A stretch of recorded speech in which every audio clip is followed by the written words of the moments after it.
بسم اللہ الرحمن الرحیم۔ سیرت رسول اکرم صلی اللہ علیہ وسلم کے اسباق کے مبارک سلسلے کا 11واں سبق ہے۔ اس سبق کے اندر سیدہ آمنہ کی وفات کا واقعہ ذکر کریں گے۔ حضرت نبی علیہ الصلوۃ والسلام کی جب دودھ چھڑانے کی عمر ہوئی اور دودھ چھڑانے کا وقت آیا تو حضرت دائی حلیمہ سعدیہ آپ کو لے کر کے مکۃ المکرمہ سیدہ آمنہ کے پاس آئی۔ سیدہ آمنہ جو اپنے اکلوتے اور پیارے بیٹے محمد صلی اللہ علیہ وسلم سے بے انتہا محبت کرتی تھی، جب آپ کو دیکھا تو فرط مسرت میں خوشی کے مارے آپ کی آنکھوں سے آنسو جاری ہو گئے، اپنے بچے کو سینے سے لگایا اور اسے دعائیں دینے لگی اور اسے پیار کرنے لگی۔ پھر دائی حلیمہ سعدیہ اور سیدہ آمنہ کے درمیان ایک لمبی گفتگو چلی ہے۔ دائی حلیمہ کہتی ہے جب میں محمد کو لے کر کے اپنے گھر گئی ہوں، ہمارے گھر میں فقر و فاقہ تھا، محمد کی برکت سے فقر و فاقہ ختم ہو کر کے اللہ نے ہمارے لیے برکتوں کے دروازے کھول دیے، روزی کے دروازے کھول دیے، اللہ نے ہمیں غنا اور مالداری نصیب فرمائی، اور بھی میں نے کئی برکتیں اس کے اندر دیکھی ہے، اس لیے میں چاہتی ہوں ابھی اور اس کو چند دن آپ مجھے دے دیں۔ سیدہ آمنہ نے اصرار کے بعد ایک مرتبہ پھر حضرت نبی علیہ الصلوۃ والسلام کو حلیمہ سعدیہ کے ساتھ بھیج دیا۔ نبی علیہ الصلوۃ والسلام 6 مہینے تک رہے ہیں۔ دوبارہ دوسری مرتبہ حلیمہ سعدیہ کے گھر کے شق صدر سینہ چاک ہونے کا واقعہ پیش آ گیا۔ حلیمہ سعدیہ اور ان کے شوہر نے مشورہ کیا، یہ بچہ بڑی شان والا ہے، اب اس کی حفاظت جیسی ہونی چاہیے ویسے ہم سے نہیں ہوگی، اس لیے اب اس کو واپس اپنی والدہ کو دے آتے ہیں۔ حلیمہ سعدیہ 6 مہینے کے بعد دوبارہ نبی علیہ الصلوۃ والسلام کو اپنی والدہ حضرت آمنہ کے حوالے کر کے گئی۔ نبی علیہ الصلوۃ والسلام اپنی والدہ کے ساتھ مکے کے اندر زندگی بسر کرنے لگے۔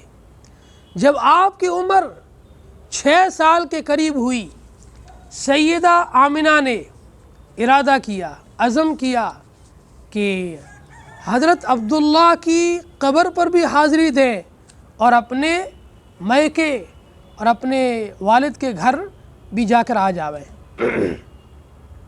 سیدہ آمنہ رضی اللہ تعالی عنہا، ان کی ایک باندی ام ایمن اور پیارے نبی محمد مصطفیٰ عربی صلی اللہ علیہ وسلم 3 لوگوں کا قافلہ مکے سے چلا، مدینے پہنچا۔ سب سے پہلے حضرت عبداللہ کی قبر پر حاضر ہوئے، وہاں پر جو بھی فاتحہ خوانے کا طریقہ ہوگا اس طریقے سے انہوں نے ایصال ثواب کیا، حاضری دی۔ حاضری دینے کے بعد پھر حضرت آمنہ رضی اللہ تعالی عنہا کے میکے پہنچے۔ سیدہ آمنہ کہتی ہے میں روزانہ حضرت عبداللہ کی قبر پر جاتی تھی اور حاضری دے کر کے، اور بچہ محمد بھی میرے ساتھ ہوتا تھا، وہاں جا کر کے سیدہ آمنہ جو دعائیں مانگتی، جو باتیں کرتی، اس سے نبی علیہ السلام کو پتہ چلتا تھا کہ سیدہ آمنہ اور حضرت عبداللہ کے درمیان میں کتنی محبت تھی اور کیسی وفاداری تھی۔ پھر مدینے کے 1 مہینے کے قیام میں کئی واقعات پیش آئے۔ سیرت نگاروں نے لکھا ہے کہ یہود حضرت آمنہ کے پاس آتے اور کہتے اخرج لنا محمد کو نکالو، ہم دیکھتے ہیں کیسا ہے۔ جب وہ محمد صلی اللہ علیہ وسلم کو دیکھتے تو کہتے ھذا ہوا، یہی وہ آخری نبی ہے، اور کبھی آپس میں کہتے ھذا نبی ھذہ الامہ، یہی ہے اس امت کا نبی، ھذہ دار الحجرتی، یہ مدینہ اس نبی کا دار الحجرت ہے، یہ ہجرت کر کے واپس اسی مدینے آئے گا۔ یہود یہ باتیں کرتے تھے۔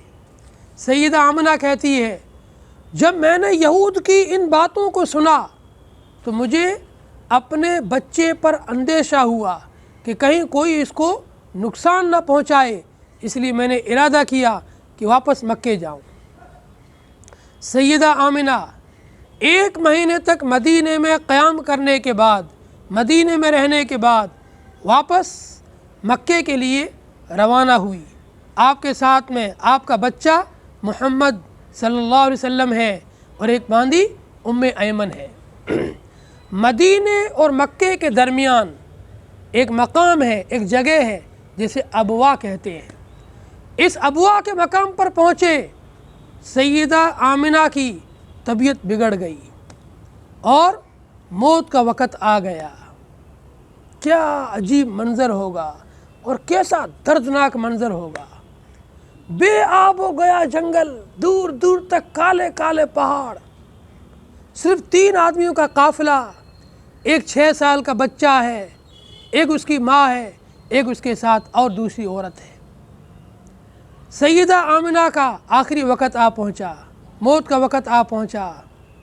آمنہ نے ایک حسرت بھری نگاہ اپنے پیارے لخت جگر، اپنی جان سے زیادہ پیارے محمد کے چہرے پر ڈالی۔ کیا سما ہوگا، کیا منظر ہوگا۔ اکلوتا بیٹا، 6 سال کا معصوم بچہ، باپ پہلے ہی چھوڑ کے چلا گیا تھا، اب ماں کا بھی آخری وقت پہنچا ہے، وہ بھی بیچ سفر کے اندر۔ آمنہ اپنی آخری نظروں سے اور موت کے وقت، موت کے قریب آخری نگاہوں سے اپنے پیارے بیٹے محمد کی صورت اور شکل کو دیکھ رہی ہے۔ آمنہ نے اپنے بیٹے کے چہرے پر اپنی نظر کو لگا رکھا ہے اور آخر کے اندر خوب جی بھر کے دیدار کر رہی ہے کہ یہ میرا اکلوتا بیٹا، آج میں اس کو آخری بار دیکھ لوں، پھر ہمیشہ کے لیے میری آنکھیں بند ہو جائے گی، پھر ان آنکھوں سے میں کبھی اس کو دیکھ نہیں پاؤں گی۔ سیدہ آمنہ لیٹ گئی، آپ بھی اپنی والدہ کے سرانے بیٹھے ہیں اور دونوں کی نگاہیں ایک دوسرے کو دیکھ رہی ہے۔ نبی علیہ السلام بھی اپنی والدہ کو دیکھ رہے کہ میری ماں کو کیا ہو گیا، اور ادھر آمنہ بھی اپنے بچے کو آخری نگاہوں سے دیکھتی ہے۔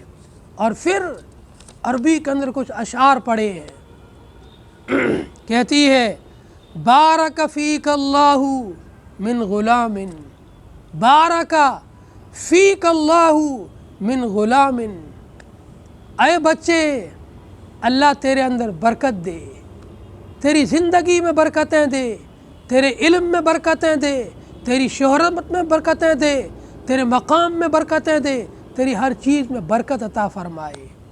یبن الذی من حومت الحمام، اے اس شخص کے بیٹے جو موت کے بڑے حملے سے بچ گیا، نجا بعون الملک المنعام، موت کے بڑے حملے سے نجات پا گیا، بعون الملک المنعام، زبردست نوازنے والے، بخشنے والے، انعام دینے والے بادشاہ کی مدد سے۔ فودیا غدات الضرب بالسہام بمئۃ من ابل سوام، فدیہ دیا گیا جس دن قرعہ اندازی کی گئی 100 اعلیٰ نسل کے اونٹوں کا، جس دن عبد المطلب نے اپنی نظر کو پورا کرنے کے لیے قرعہ اندازی کی گئی تھی۔ قرعہ اندازی میں عبداللہ کا نام نکل گیا تھا۔ عبداللہ کو بچانے کے لیے جو قرعہ اندازی کی گئی اس میں 100 اونٹ ذبح کی گئی۔ فودیا غداتا بالضرب السحام بمئۃ من ابل سوام، جس دن قرعہ اندازی کی گئی تھی اس دن 100 اونٹوں کا فدیہ دیا گیا تھا۔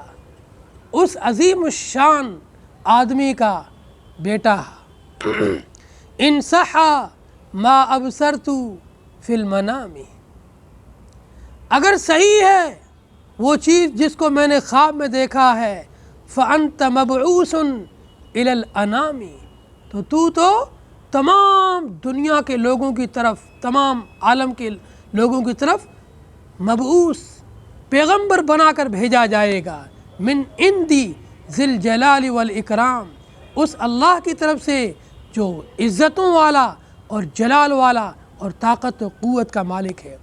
تبعث فی الحل وفی الحرام، آپ کو حرم اور غیر حرم پورے عالم کی طرف نبی بنا کر بھیجا جائے گا۔ تبعث بالتحقیق والاسلام، آپ کو دلائل اور اسلام کے ساتھ میں مبعوث کیا جائے گا۔ دین ابیک البر ابراہیم، آپ کے والد ابراہیم کے دین کے اوپر۔ تبعث بالتوحید والاسلام، توحید اور اسلام کے ساتھ میں آپ کو مبعوث کیا جائے گا۔ ان لا توالیہا مع الاقوام، جس دور میں حضرت نبی علیہ السلام کی تربیت ہو رہی ہے، بڑے ہو رہے ہیں، اس دور میں بت پرستی اور شرک کا بہت زیادہ غلبہ تھا۔ آپ کی والدہ کہہ رہی ہے لا توالیہا مع الاقوام، آپ ان بت پرستوں سے بالکل دوستی نہ لگائیے، ان سے یاری نہ لگائیے، ان کے صحبت نہ اختیار کیجئے۔ فاللہ انہاک عن الاسلام، اللہ نے آپ کو بت پرستی سے اور شرک سے دور رکھا ہے۔ ثم قالت، پھر سیدہ آمنہ نے جو الفاظ کہے ہیں، کل حی میت، اے محمد آج میری وفات کا وقت قریب آ گیا ہے، میں بس دنیا سے جانے والی ہوں۔ کل حی میت، ہر زندہ کو مرنا ہے۔ وکل جدید بال، ہر نئی چیز کو پرانا ہونا ہے۔ وکل کبیر یفنا، ہر بڑی چیز کو فنا ہونا ہے۔ وانا میتۃ، آج میں مر رہی ہوں، میری وفات کا وقت قریب آ گیا ہے، بس میرا آخری ٹائم آ گیا ہے۔ وذکری باق، لیکن میرا تذکرہ، میرا ذکر باقی رہے گا۔ کیوں؟ وقد ترکت خیرا، اس لیے کہ میں نے دنیا کے اندر خیر کو چھوڑا ہے، بھلائی کو چھوڑا ہے۔ وولدت طہرا، اور میں نے ایک پاکیزہ بچے کو جنم دیا ہے، جس کی عقیدے پاک، جس کی سوچ پاک، جس کے اخلاق پاک۔ یہ اپنے پاکیزہ عقائد کے ذریعے سے، یہ اپنی پاکیزہ تعلیم کے ذریعے سے، یہ اپنے پاکیزہ اخلاق کے ذریعے سے دنیا کے نظام کو بدل دے گا۔ دنیا میں جو شرک کا، کفر کا اور ظلم و زیادتی کا نظام ہے، اس کو میرا پاکیزہ بچہ، میرا بچہ جس میں اللہ نے خیر ہی خیر رکھا ہے، یہ خیر والا بچہ، یہ بھلائی والا بچہ، یہ پاکیزہ بچہ دنیا سے شرک کے نظام کو مٹائے گا، کفر کے نظام کو مٹائے گا، ناانصافی کے نظام کو مٹائے گا، اور دنیا کے اندر خیر کا نظام رائج کرے گا، دنیا کے اندر ایک پاکیزگی کا ماحول برپا کرے گا۔ اور حضرت نبی علیہ السلام نے بڑے ہو کر کے اپنی ماں کے جو خواب تھے، اپنی ماں کے جو جذبات تھے، اپنی ماں کے جو اشعار کے الفاظ تھے، ان پر کھرا اتر کر دنیا کے اندر شرک کا، کفر کا، ظلم کا، ناانصافی کا خاتمہ کر کے عدل و انصاف، ایمان، توحید اور اللہ کی یکتائیت، اللہ کی توحید کا ڈنکا بجایا، اور پورے عالم کو ہر قسم کی گندگیوں سے پاک کر کے ایک پاکیزہ، ایک عمدہ، انصاف پر مبنی بہترین نظام دیا۔